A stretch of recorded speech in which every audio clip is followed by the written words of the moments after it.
Welcome to this week's episode of Let's Chat with Nat, episode 2, Triggers that Alert You to Change. Thank you. Hello everybody, it's Natalie here, coming in for this week's video chat about of Let's Chat with Nat. So last week we had a talk about what is change and how change has a ripple a ripple effect throughout our life. This week I wanted to touch on the topic with you about what triggers are and what triggers can alert you to change, or the fact that you're ready to make a change, or there is a need for change in your life.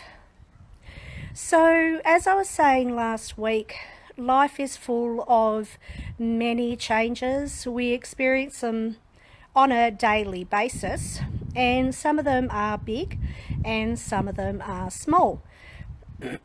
So we can go along, in our everyday life feeling quite comfortable, quite content and happy, and tolerating our life, and not needing to or desiring to make any change at all.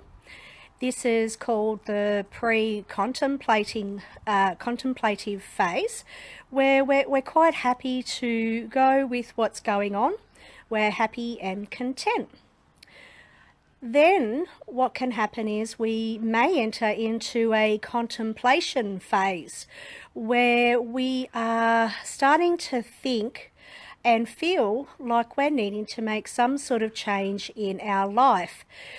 This is where triggers can come up, or another way of explaining it, sort of clues that we may be ready or needing to make some type of change within our life. Now, these triggers can come in lots of many forms. Primarily, they come in the forms of a feeling. So we can experience feelings such as being unhappy or discontent with some aspect or all aspects of our life. When this feeling happens, it might start off with a certain aspect of our life or a certain aspect of our thinking, and it can actually, if we don't sort of start looking at doing something, it can become a general feeling throughout our entire, how we feel about our whole life in general. We could also experience things like feeling bored, uninspired, feeling a bit stressed, particularly if what's happening or what's, some type of situation in our life is going against our beliefs or our values that we hold dear within ourselves. We might feel a little bit scared because, let's face it, change can be scary, which can be why sometimes we don't make change, because even though the change may be good for us in the long run, just that fear of the unknown can actually create a feeling scared and not knowing how to move forward and make those changes, because we don't know what's happening, whereas what's happening at the moment is quite familiar. We might feel some unease or uncomfortable. We could be feeling stuck, frustrated, or lost, have conflicting feelings, and we could be feeling overwhelmed as well. These are all really valid feelings and really shouldn't be dismissed.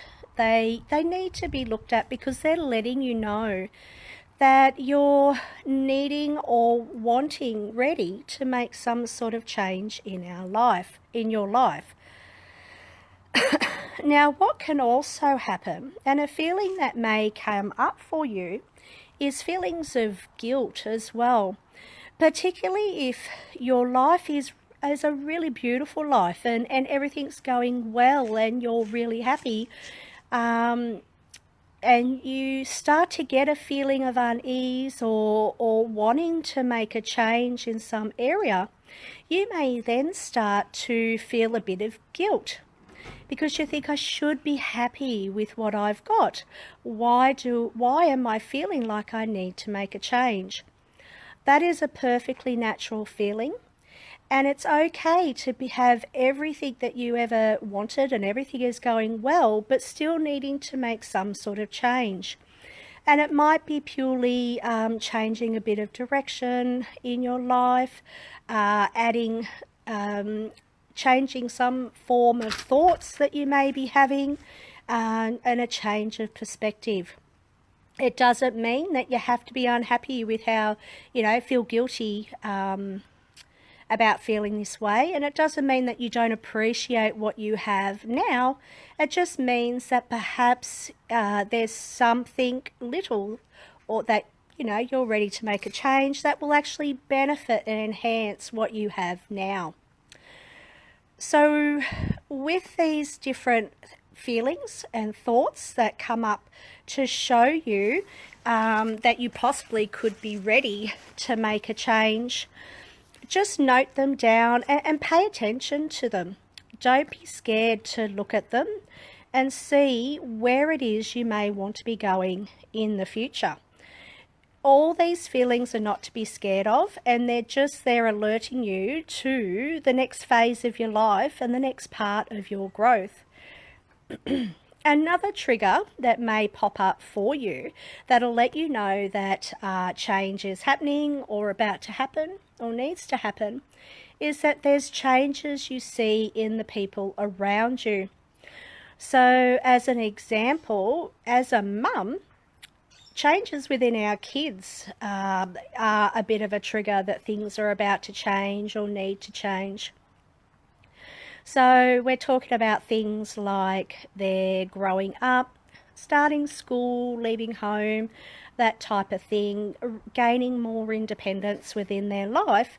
And this can be a trigger for you that things obviously are changing, but they need to change within yourself as well, because you are now having to look at how you are going to parent and how you're going to mother your kids, because their needs are changing and your approach may need to change as well.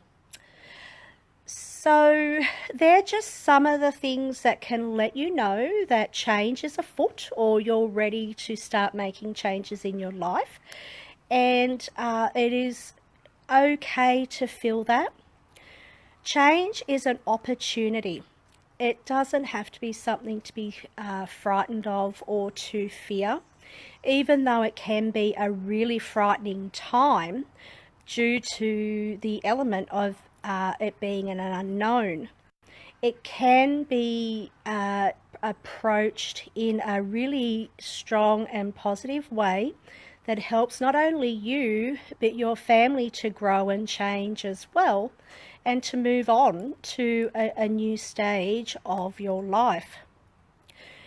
So thank you very much. I see someone watching. Hi Renee, thank you for being here. So thank you very much for joining me today.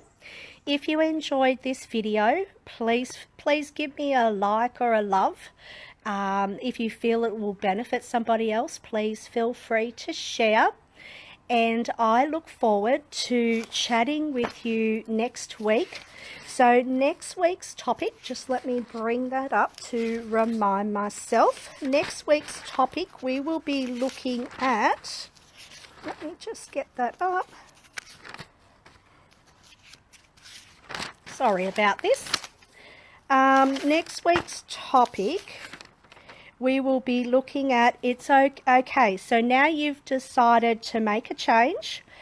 This is what it can look like. So how you can help yourself and support yourself during this change process. So the inner work, the actions that you will put in place for making the change, and doing the planning and putting everything in place for you. So once again, thanks so much for joining me. My name's Natalie, and I have loved bringing to you today episode 2, triggers that alert you to change. See you next week. Thank you.